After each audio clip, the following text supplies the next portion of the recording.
Let's split bunker players into two groups. On one side, you've got those players who would rather be in the sand than in the rough. They like nothing more than pulling their favourite wedge, throwing open the club face and caressing that ball up there onto the green near the pin to the amazement of their playing partners. Then there's the other type of golfer who dreads going into the sand. They start to sweat as soon as they see the ball trickle in there.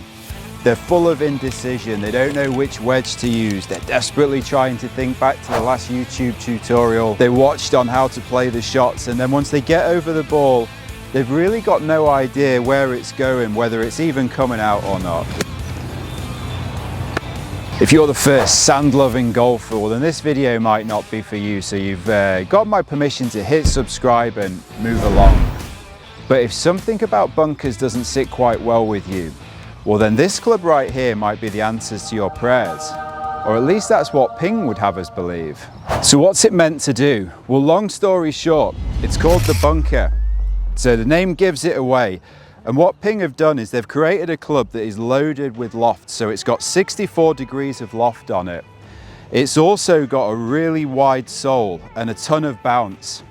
If you were going to take a look at it, you're going to look at it and think it's similar in design to the Ping i2, which is a series of clubs they had a great success with.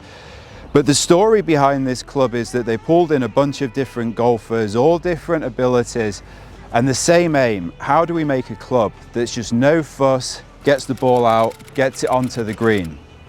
So it's really not for that golfer with a high skill level in the sand. This is for someone that just wants to see their ball in a bunker, know what club they've got, have a really simple way of playing it, put it on the green, not flag hunting necessarily, just put it on the green. So for golfers of all abilities that have struggled with bunkers for years, there's a lot to be said for that. Proof's in the pudding though, so let's take our first shots with it and see what we think. I had a load of spin on it. I don't know if you'll see there, but the way that I've been explained how to play this club is that you actually don't open the face on it, you don't open your stance, none of those things that for years have confused golfers. Keep the face square, you keep your stance square to the pin, and you just give it a thump. Not your normal technique by any means, more like a chipping technique.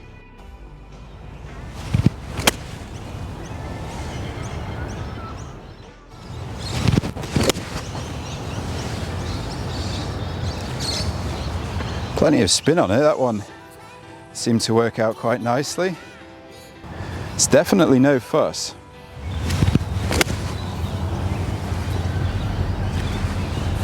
Whoa, you could throw a blanket on all of those ones, so they're my first shots with it. So I'm aiming here at the back pin for you, obviously just to give you that point of reference, and that's quite a long bunker shot with quite a bit of sand, so it's not the easiest, but they were performing really well. And like I said before, the concept with this wedge is really about getting it out of the sand.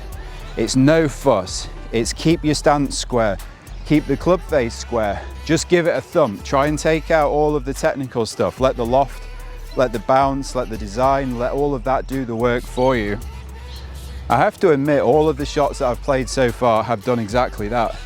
Popped out, no fuss, quite a bit of spin. I mean, they're wet greens, so they should stop, but so far so good for the Ping.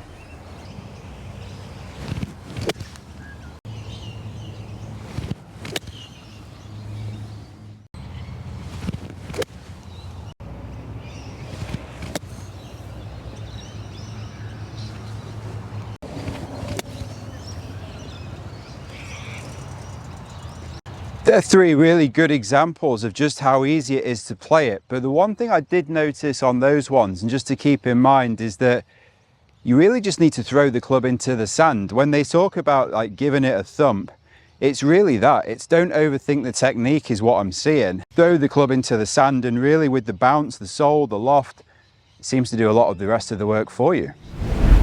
So what are my initial thoughts on the BunkR? Well, I think there's a lot to be said for it. I love that concept of standing square, keeping the club face square in the bunker, because I think if you're someone that traditionally struggles in the sand, that's going to be helpful for you. The simpler you can make it, the better it's going to be. I've also tested it from various lies around the green, so buried lies, tight lies, ones on down slopes, and it performed really well.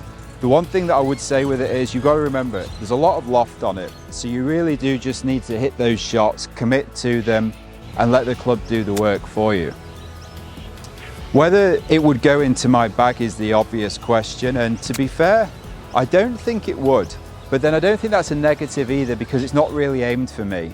I've got a series of wedges that I'm quite comfortable with, and if you're in that situation, it's probably not the club for you. But I do think of people like my dad who over the years has struggled in bunkers. He's gone through different wedges, different techniques, never really settled on one. I think for someone like that, this could be a bit of a game changer. As long as you just remember, stay square, give it a hit, pop it out, move on with your round. I'm keen to do a bit more testing. I'm actually wondering whether it would be good to get someone like my dad to test it to see how it works for them. For me, I found no problems with it, but it's an interesting one, and I like the fact that Ping are trying to innovate in this way to make it more enjoyable, to make it more straightforward. See you again soon.